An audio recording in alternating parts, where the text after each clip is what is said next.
नमस्कार।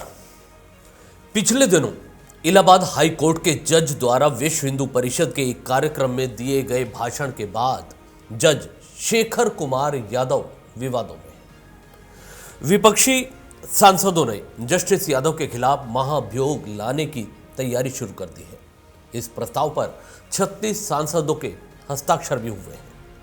आज इस खबर में आपको विस्तार से बताएंगे कि क्या है महाभियोग और क्या है इसकी प्रक्रिया।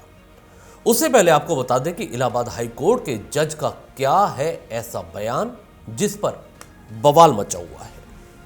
दरअसल विश्व हिंदू परिषद के एक कार्यक्रम में इलाहाबाद हाई कोर्ट जज शेखर कुमार यादव ने एक भाषण दिया।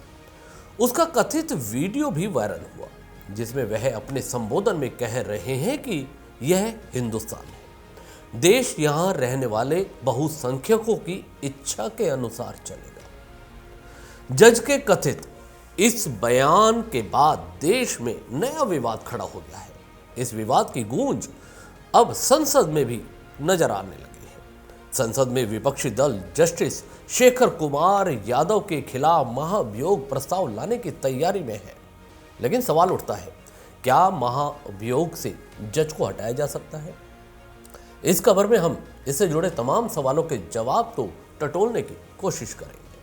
लेकिन जो कठमुल्ला है, जिसे कह लीजिए आप सबका, लेकिन कहने बुरे से नहीं, क्योंकि वो देश के लिए घातक है।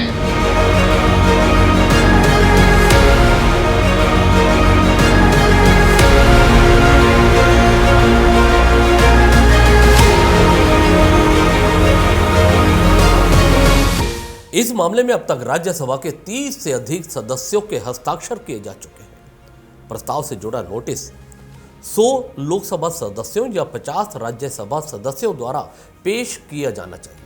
लेकिन महाभियोग का रास्ता इतना भी आसान नहीं है, और अगर इतिहास के पन्ने पलटे तो इतिहास भी इस बात का गवाह है कि आज तक किसी भी जज के खिलाफ महाभियोग की प्रक्रिया पूरी नहीं हो पाई है।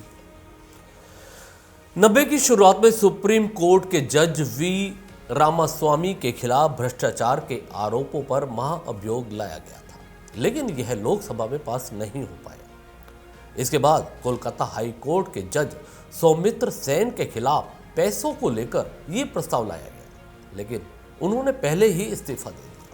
फिर साल 2018 में तत्कालीन मुख्य न्यायाधीश दीपक मिश्रा पर महाअभियोग का प्रस्ताव लाया गया।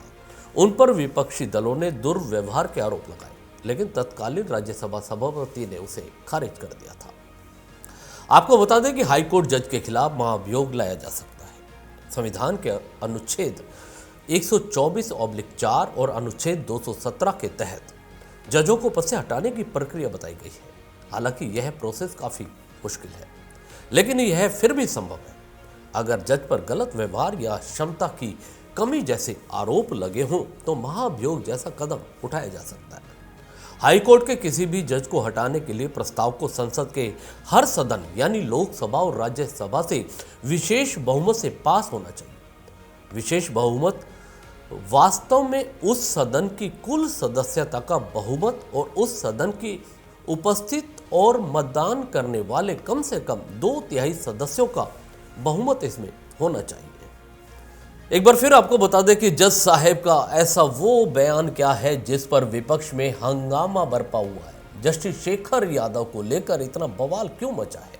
दरअसल विश्व हिंदू परिषद के एक कार्यक्रम में जस्टिस शेखर यादव का जो बयान वायरल हुआ, उसमें उन्होंने कहा कि एक से ज्यादा पत्नी रखने, 3 तलाक और हलाला के लिए कोई बहाना नहीं है और अब ये प्रथाएं नहीं चलेगी। जस्टिस यादव के इस भाषण से जुड़े वीडियो सोशल मीडिया पर वायरल हो गए।